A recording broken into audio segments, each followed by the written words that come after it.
Man, this video is really hard.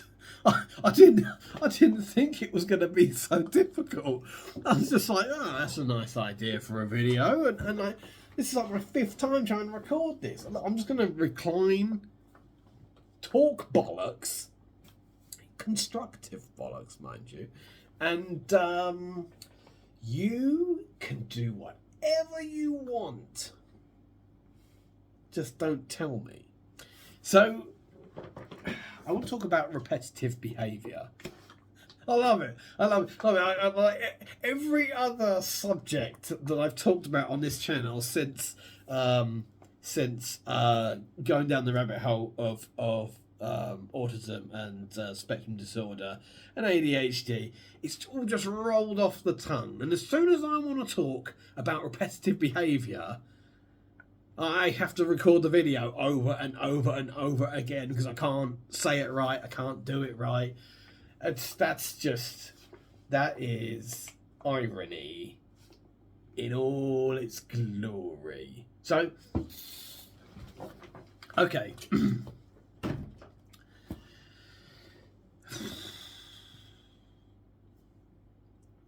The reason why I'm using the word repetitive or repetitions is because I haven't gone down the rabbit hole of OCD. That's ADHD, autism. I'm still digesting that. I'm still sort of, but it's making me look at other things. It's making me realise a lot about how my mind works and stuff like that. It's made me reorganise my work and all that sort of stuff. And it's positive, it's really good stuff, but it's also making me realise some other sort of home truths about myself. And I guess I'll start off with what caused this, because I was paid on Friday, which was 2 days ago, and I was completely broke the next day. And the funny thing is that now there were a bunch of bills and stuff like that. It is bill time for me. Actually, it's delayed bill time for me because I put the bills off for ages, and then I'm like, I'm gonna pay them, haven't I? And then I'm like, there seems to be an error here. I paid my bills, and now I've got no money, and I had a mild aneurysm and really thought about life. Not in a, not in that way. But I really did have a good old think about it. And, that feeling of like, where'd all my money go? And I opened the Barclays app. For those of you abroad, that's a bank. And I go through, I think to myself, stop saying where did all my money go rhetorically, and say where did all my money go actually. And I'm just looking through my app. I'm just like, man, I never have any money, but it's all me. It's all me doing it. And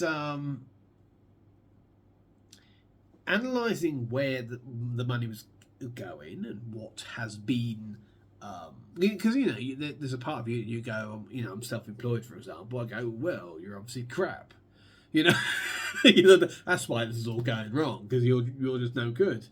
But then I look at the misspendings and I'm like, deduct them, and I am doing all right. And that's what made me sort of start thinking about things that I do that are repetitive, that cost money, that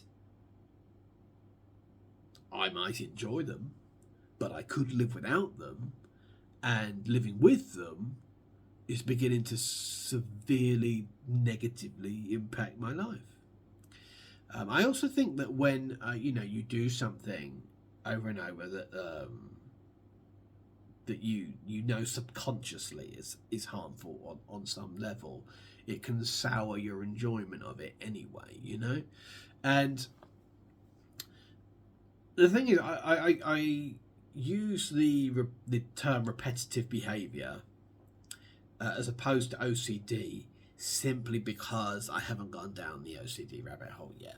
I wouldn't feel comfortable, you know, like when I'm talking about autism and stuff like that. Although it hasn't been diagnosed, I've done a whole bunch of research, and I've talked to a bunch of mental health specialists. I've spoken to people with autism, all that sort of stuff. So I feel a bit more at ease talking about it, even though it's a pre-diagnosis. And the same goes for ADHD. But OCD, I'm sort of like, I really have done nothing.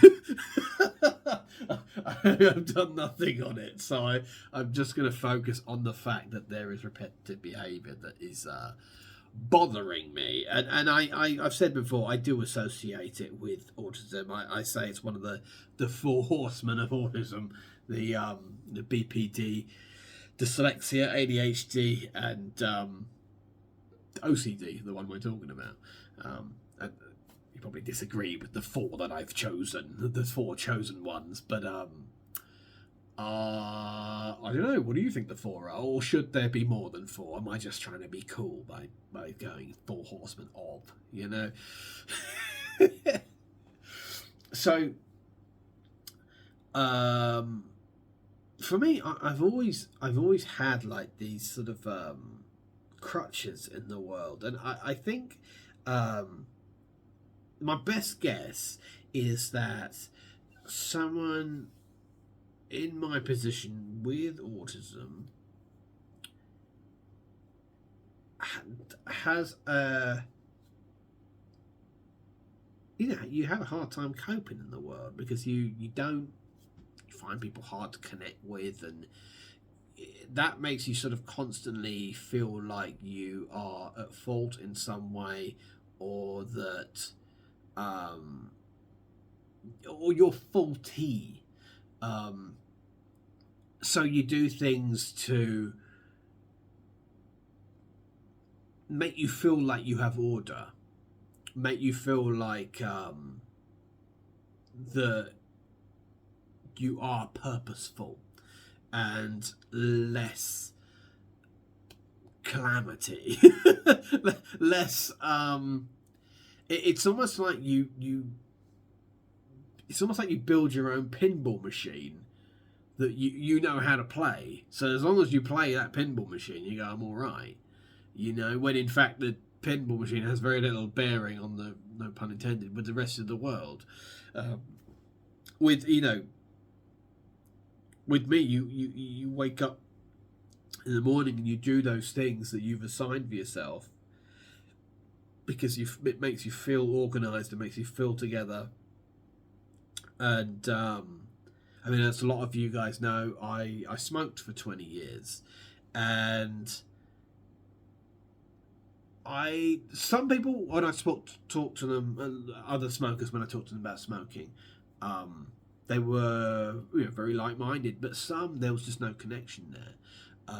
For me, people talked about the chemical addiction of smoking, but that never, I never had that feeling. I never had that craving of a cigarette. It was the only times that it could bother me to be without a cigarette was if I am in places where I smoke. You know, like when I first when I quit smoking 3 years ago, 2 years ago, 3 come May. Sitting at my computer was really difficult because I just didn't get it. I'm like, but how do I sit at the computer and not smoke? You know, there's my hand. It's supposed to be doing this, isn't it? Well, what am I going to do when I'm at the computer? And the thing is that there has been some odd things that sprout up in it every now and then. I have a drink stirrer here. I had a coffee like 2 weeks ago, and this is the stirrer I use to stir it. And it's just been in my mouth for bloody ages. I just sit there at the computer just chewing this and then doing that. And then when I'm thinking of something, I go like this with it. You know, I paint pictures with it. Or I get a pen. I get a pen and I click. I click like that. And it's not like a stand. Well, it's not a stand-in for like the chemicals of cigarettes or the. It's just like a. I guess it's why you got things like fidget spinners and stuff like that years ago. And what was the little cube, fidget cube? Is it called? Like do you know I had a fidget cube and I really liked it, but some of the clicky things on it stopped clicking after a while, and that pissed me off. Because then I'm just like, you hit it and there's no satisfaction. It's stupid.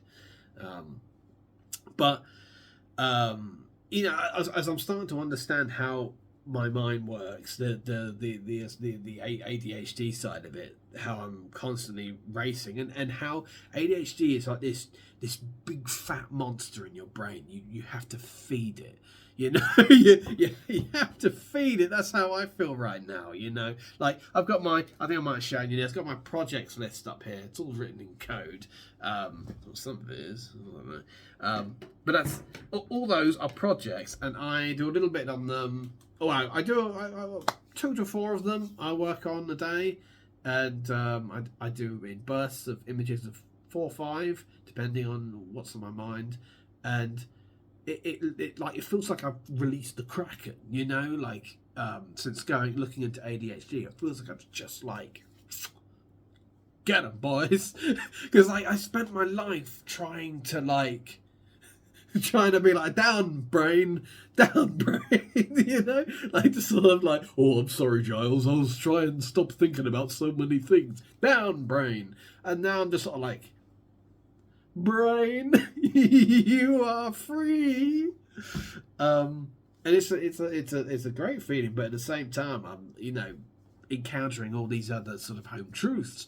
For example, I don't know what I'm going to do with YouTube, because although I like talking about what I'm talking about right now on this channel, there's so many things that like that. I have a list as big as that for projects I want to do on YouTube. So I think to myself, well, as much as opening the Fool's Treasury for videos about coins seemed like a good idea at the time, I want to do so many bloody things that I don't think it would be very clever to split it all into different channels, which would mean this would be a very eclectic channel. But so is my brain. So I'll go with that. But considering all this sort of stuff and this organisation, like that, my perspective of how to organise has changed, because it's more like I make things accounted for, and then you go where you like, or you at least touch base in a limited capacity, so that you don't grow mouldy paying attention to the same thing. Like the thing I'm finding is that if I work on the same thing for too long, even if it's like more than like an hour and a half, I can get bored and frustrated without realizing that I'm bored and frustrated. But again, I can't be strict with that hour and a half, and this is where things get very difficult. I can't be strict with that hour and a half because the concern with ADHD and autism is that autism will make you want to organize everything, and ADHD makes you want to run free like the wind. When you have to work out how to make them work together, and this is where I am right now, and I'm making fantastic progress, and I feel great. But there's a lot of things that I have to, I've simmered this one down, my work stuff. YouTube is a sort of fire I need to simmer down, but it's to the point now where I can go out and socialise and not worry about unfinished business or anything like that, because I know it's contained in this sort of device that I've devised. And but as I was going over like my funds and lack thereof, I was noticing how I get a coffee every day at the petrol station round the corner from me. Now, there's a very specific reason why I started doing this. It's because back when I worked at DWP, I used to get the bus to work, and the bus is right beside the petrol station, so I would get a coffee.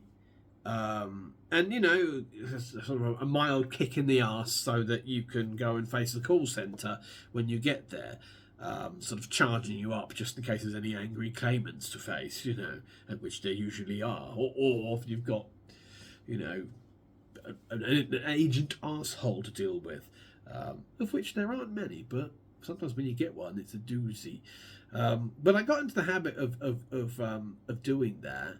And sometimes I would get a sandwich as well, so that I was always like the earliest person, like in the call centre. Like oftentimes I was literally the first person there, because I like working in the mornings. Like I feel like my brain. Do you know what? I'm understanding that as well. Like my brain obviously. The speed thereof, it knackers itself out by the evening. But I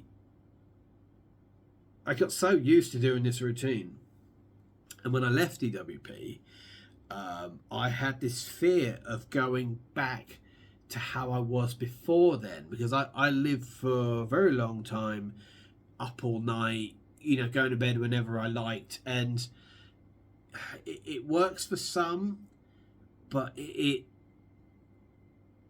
don't know. For me, looking back on it, I didn't like it, and I do have a fear of going back there, and so I still to this day get up at like 6 a.m, and I still go to the petrol station in the morning and get a coffee and sometimes a sandwich. Most days a sandwich, and it's that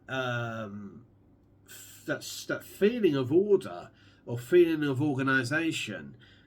You could argue that moving from a job like that, someone like myself going back to self-employment, I do it to make myself feel more legitimate. Again, in conjunction with autism, trying to make yourself feel more organised. And the thing is that I have moved mountains to afford that coffee in the morning, and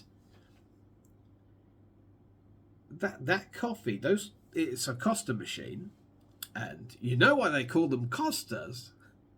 Because they cost a lot. They're £3. For those there's a couple of American viewers. I think it's about $4, something like that. Possibly like $4.75, no, $3.75 or something. But again, it's a lot, and the sandwich can be somewhere between £2-3. So £5 to £6 a day, every day. And so I'm looking at the Barclays app like, where's all my money gone? That's where. And I can't insult my own intelligence, because it's not like I didn't know. It's not like I didn't know. But there's that thing at the back of my head that is just trying to maintain order. It's not about the sweet taste of that mocha. It's not about the deliciousness of those sandwiches. It's just... I mean, like when I go into that petrol station and the machine is on the blink, which it is sometimes, it's shut off. It is like the film reel in my head suddenly gets cut and the spool goes. It just does not compute. My brain is just sort of like, what happens now? But there's always coffee in the morning. No coffee in the morning.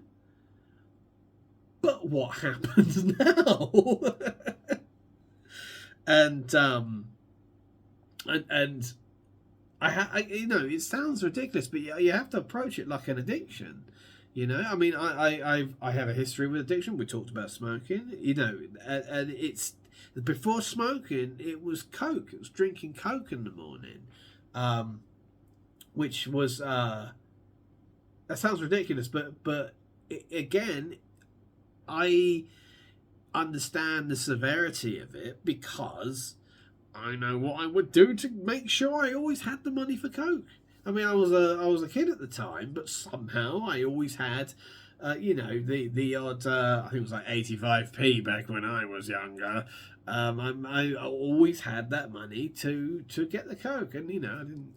When I say I do whatever you have, I don't mean I stole it, but when I say that Australian stole it, I don't mean I stole it. I mean that money that I had for other things would be spent on it. You know, it's sort of, but it's like sometimes you're just hitting the fuck it button. You know, like you're the electric on your meter is getting low and you go, oh, I should really put some money on that, but if I put money on that, I won't have money for my coffee tomorrow morning. Fuck it, the coffee's more important.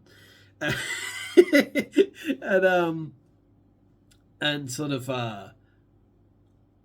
you know, similar thing happened with smoking, and I tell you what, sometimes I'm doing, you know, back at DWP, I'm doing smoking, I'm doing coffee, and I'm doing the whole shebang, all addictions at once, firing on all four cylinders. And the thing is that I had, like, you know, had a paycheck, you know, decent salary at DWP, and then I was a manager, so it got even bigger, and I still had nothing at the end of every month. So it's sort of it's kind of, you know, it's reckless spending, but it's habitual, and you know, it's sort of, it's hard to just say it's reckless spending because I'm not buying anything outlandish. I'm not buying anything, you know, I've said this before, I don't, you know, buy movies or video games, or I mean, some of the prices for these AAA titles make your eyes water. But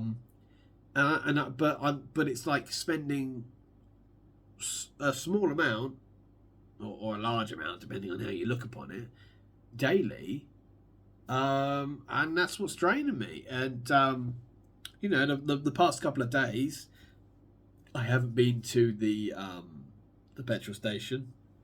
I'm just like having like Tassimo mockers, and I am not buying sandwiches from there either. And so, you know, when you think about, like, even if it's just the coffee, £3 in the morning, I can't be bothered to do the proper maths right now, because usually what you do, you multiply it by 7, and then you multiply it by 52, and then you divide it by 12. That's how you get your monthly figure. You don't multiply it by 4. I'm a former case manager. Don't do that around me. It makes my head blow up. But for argument's sake, let's just say 30 days in a month, £3 for your coffee. You are spending £90 a month on coffee, and that's not even factoring in the sandwiches. And what if the sandwiches are the same price as the coffee? £3. You are now spending £180 on coffee and sandwiches.